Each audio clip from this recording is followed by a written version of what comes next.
Hi guys, welcome back to my channel. So if you are trying to learn mobile phone repairing, or you are trying to learn mobile phone motherboard troubleshooting, then understanding schematics is one of the most important skills you need to develop.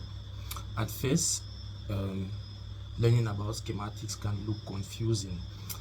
Too many lines, too many symbols, colors, random letters. But trust me, once you understand the basics of reading schematics, everything becomes much easier. So in this video, I will explain the basic symbols, colors, and meanings for beginners. Now, let's start with the first. First of all, what is schematic? A schematic is basically the electronic map of a phone or motherboard. A schematic is basically the electronic map of a phone or motherboard. Just like you have Google Maps, which shows road and connections between places, a schematic shows how electronic components are connected together on a board. It helps technicians to trace power lines, to find short circuits, to diagnose dead phones, to locate faulty components, and to understand how signal flow. So without schematic, troubleshooting a motherboard or repairing a motherboard becomes like a guesswork, or like a builder who wants to build a house without a building plan. Now, secondly, what are some of the basic things you need to know in schematics? Now, when you get a schematic diagram or a bitmap, mostly in the bitmap or any schematic diagram, even in the layout, you are going to find symbols like arrow. What does that arrow stand for? When you see the letter arrow, it means a resistor. Example, arrow 100, arrow 245. And the role of a resistor: the resistor controls or limits current flow in a circuit. Think of it like a water tap reducing water pressure. Now you have the letter C. What does the letter C? When you see the letter C in a schematic diagram, what does it stand for? The letter C means capacitor, and these capacitors store small amounts of electrical energy temporarily, and they help stabilize voltage and filter noise in circuits. You will then see these capacitors almost everywhere around power lines. For example, the input and output of every chip that is on the motherboard. Now you have the letter U. What does the letter U stands for? When you see them in schematic diagrams, the letter U stands for IC. For example, you have the CPU, you have the charging IC, you have the audio IC, and you have the power manager IC. So these are basically the brains of different sections of the phone. For example, the charging IC controls charging, the display IC controls the display, the power manager IC supplies the different chips with current or with signals. Now you have the letter L. What does the letter L stands for in a schematic? The letter L stands for inductor or coil. Inductor or coil. So these inductors are commonly used in power circuits. They help regulate and transfer energy efficiently.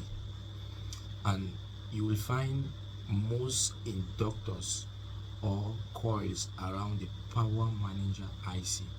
That's where you find many inductors around the power manager IC or the power IC. Now you are also going to see letter J. What does the letter J stands for? It stands for connector. The letter J represents a connector. For example, you have the display connector, you have the battery connector, you have the charging port connector. So any place where a flex cable or external part comes to the board is usually marked with the letter J. Now, thirdly, let's talk about the colors. The colors you may see on your bitmap in a schematic diagram, because sometimes these colors might be confusing. When you see gray, gray stands for ground. The gray sections, everywhere you see marked with a gray color, it stands for ground. And ground is the negative reference point of the circuit. So almost every section of the phone connects to the ground. So when checking for shorts using a multimeter, you will always put your black probe on ground. Now the yellow areas, what do the yellow areas stands for? The yellow areas are signal and power lines. Yellow lines or areas usually represent signal paths, voltage lines, communication lines, like for the network, for radio frequency, for power frequency, and so on and so forth. So these are active working parts carrying information or power across the board. For example, battery voltage, display voltage, data communication voltage for network. So when tracing fault, these yellow parts will help you to follow where electricity or signals are moving. Get it? Now the blue areas, no use. The blue areas has no use. Blue sections are usually inactive or unused spaces on that layer, so they may not carry important signals or power. They are just they are just there to occupy that space. But depending on the software that you are using, colors can vary slightly, you see. But in many motherboard view programs, blue areas represents simply non-functional zones. So how can you start learning schematics? If you are a beginner, don't try to memorize all these things at once. The best way to learn or to start is to learn the components symbols. For example, as we said at the beginning, arrow stands for resistors. When you see the letter arrow, it means that's a resistor. C stands for capacitors. U stands for chips. Example, power IC, charging IC, display IC, and so forth and so on and so forth. And then the L stands for inductors or coils, and J stands for connectors. You get that? Now learn also how current moves on a motherboard, from the battery to the charging IC to the power IC, and then to the rest of the phone. Now practice tracing these lines. Get a phone motherboard, a faulty phone motherboard. Try to trace where the fault is using your schematic diagram.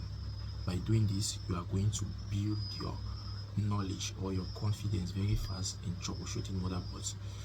And also compare the physical board you have at hand, the faulty physical board you have at hand with the schematic. So that's it. When you do this all the time, frequently, you will get used to it, and you will master how to use schematic diagram and how to troubleshoot a phone motherboard confidently. So guys, that's what I had to share with you today. A simple and beginner introduction schematics basics. Yeah.